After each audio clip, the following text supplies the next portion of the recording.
Hey, this is Nick Kennedy, your gray man. And if you saw my video last night that I created about kind of dating, it got me thinking. Number one, my video was too long, and number two, I kind of enjoy them, and I think hopefully you do too. So I thought I'd do maybe shorter ones that are not as long to listen to. And keep in mind, I am a baby boomer. So please, if you want to dismiss stuff I tell you, just be an old guy out of touch. That's fine. That's up to you. Don't take anything I say too seriously because dating really is supposed to be fun, and it can be. But I'm just trying to give you some. I did it for 40 years. Just trying to throw you out some ideas, nuggets. You can either dismiss or you can use. But I firmly believe one thing. Times change. People don't. So let me start off with telling you about an experiment. I don't know the details because it's been a few years since I saw it, but it's on the internet if you want to find it. And it's actually pretty good. It shows how good women's instincts are.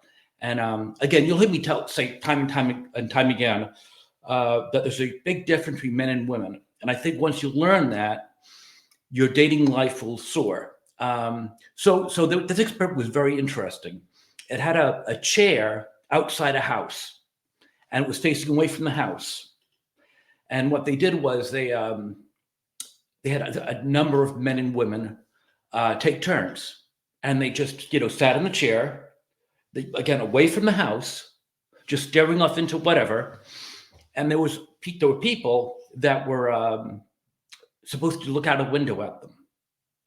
And every time somebody did or didn't look, somebody would say, "Is anyone looking at you now?" And they'd have to say yes or no. It was very interesting. Don't know the exact facts about the results, but I do remember they were uncanny. It was something like, what you'd expect with men, 50-50. They were just like, yeah, no, women hit like 75-80% of the time. They know when you're looking at them, even when they're not looking. And I can tell you, I've seen that myself. There'll be a good-looking woman, maybe with her shirt a little bit open, and she can't even, see me looking at her, but she'll film me and she'll suddenly just close it up.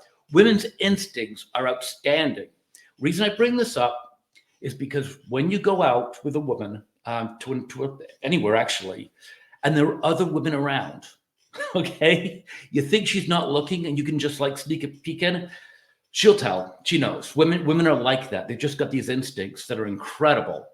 So anyway, and they also, by the way, have incredible sense of smell.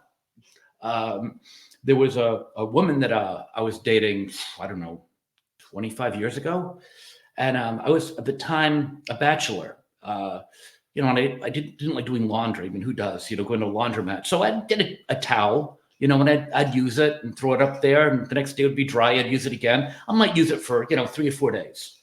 And on one of our first dates, I went to pick her up. She gave me a hug, and she goes, "Oh, honey, you got to change your towel."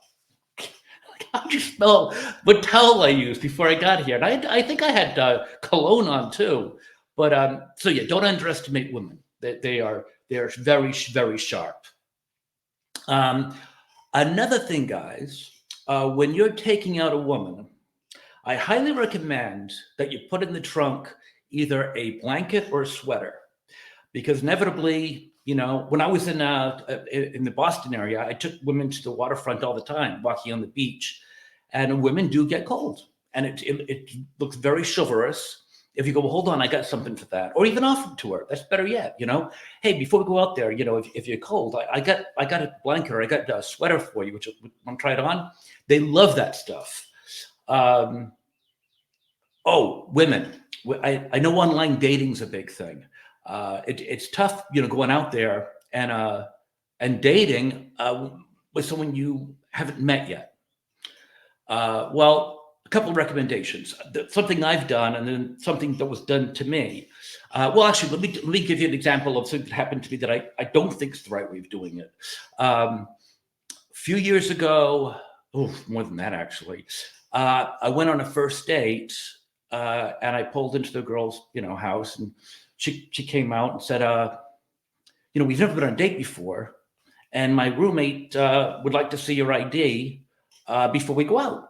I said, okay, that's no problem. And I kind of understand it. I mean, it makes perfectly good sense to me, but I just think there's better ways of doing it. And I'll give you a couple of ideas because, I just felt a little bit like, well, what do I look like? Like I'm a killer or something? I mean, better yet, this is what I did. I had a friend and she dated online, and we were good friends, and she knew that I always had her back. When she was going to meet someone for the first time, she would give me the time and place, like let's say, oh, he's going to meet me at the Charlie Horse at 8:00. We'll have some drinks. And I'd get there 7:45, and I'd sit at the bar. I'd find someone to talk to and watch the game, have a couple of beers. I'd see her come in. She'd meet him. She'd talk. Of course, he had no idea that, I was there. Why would he? And then when she felt safe, she would get up and leave with him or whatever. And I would finish my beer and go. But the backup plan was she would walk into the bathroom if she felt like there was red flags and she was scared, and she would text me, which never really happened. But it's nice to know you got someone watching your back. Now, a really smart way of doing it is if you have a friend who's a bartender. This was done to me. I thought it was brilliant. She wanted to meet at whatever restaurant that was. And I got there, and the bartender came over and ID'd me, which I thought nothing of. I mean, I'm nearly 60, but what the hell, you get ID'd on carded all the time. That was her friend checking me out without me knowing. And then afterwards, a few dates later, she told me, yeah, that's actually my way of finding out that you were on the level. I thought that actually was very smart. So if you could do something like that, that's not too offensive to the person you're checking out, that would be good. Oh, another woman actually did a background check on me. When I went to pick her up, she was like, congratulations, you check out. That's kind of rude. I mean, if she asked my permission, sure, I don't mind. But I mean, to come out and just say, congratulations, I did a background check on you. But I do understand you got to be careful. So, whatever. Oh, another thing, though, you got to stay away from talking. I think I mentioned about religion. And especially now, I wouldn't talk about politics either, because, this is a very divided nation right now. Muhammad Ali was really good in the boxing ring, way before your time, because he would bob and weave. You couldn't even get the guy in a corner because he was just too quick. The young Ali, Cassius Clay, anyway.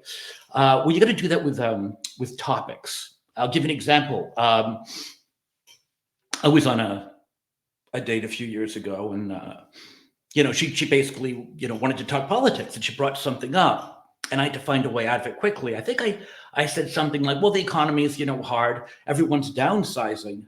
I said even Santa Claus, I heard, is downsizing on the North Pole. Which is kind of mean because those elves are only like 6 inches. How much more can you downsize them? And there was a laugh.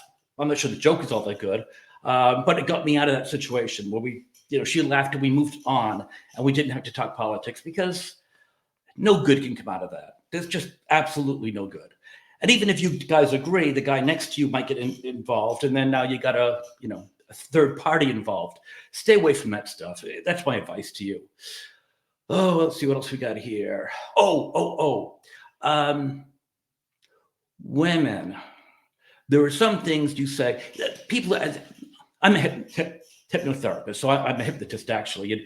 And I can tell you right now, there are certain words and phrases which either piss someone off or turns them off. They actually did a study that if you say the word shoes to a man, most of the time he'll just shut down. It's one of those words that he just doesn't want to deal with for some reason.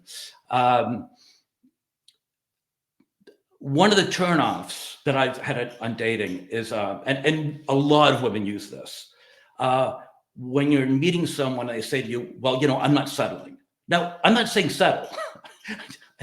If you value yourself, that's outstanding. I'm not asking you to settle. I'm suggesting you don't come out and say that, because it's kind of like, oh, prove yourself to me. Now, the thing about dating is, it is like a job interview. I dread the first dates, and I dread job interviews. In both cases, you have to sit in front of someone and just basically prove to them that you're worthy of the position, of either boyfriend or, whatever the job is. But to come out and say like, I don't settle. It's just like it gets a guy's hair standing up. I don't think guys generally. I've never known a man to say that. But women, they do, and it's argumentative. In all honesty, you can be as picky as you want. There's no reason to wave that red flag at the bull. It's just not good. And another thing too, if you have children, that's great. I've had children of my own. Actually, I raised some stepchildren too. God had a good sense of humor. I never wanted children, and I ended up raising 2 of my own and 4 stepchildren. Anyway, so yeah, no, I get the whole thing, but women are protective. That's wonderful. They should be. But I didn't like it when women again advertise it saying, "Oh, by the way, I got to tell right off the bat, I don't want you disciplining my children. That's my job." I mean, I don't know any guy that goes on a date going, "Boy, I really hope I can get to discipline her children and yell at them." I mean, at least with me, the last thing I want to do is get involved with parenting again. So, I understand you're protective, and God bless you, you should be. But again, there's nicer ways of doing that. Let's see, what else I got planned for mentioning today? Actually, I think I might have gotten all my tips in at a reasonable time.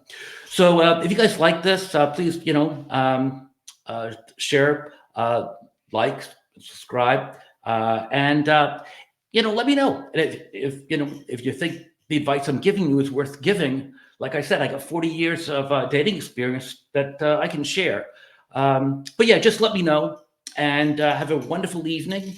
I hope it was fun for you too. Bye-bye.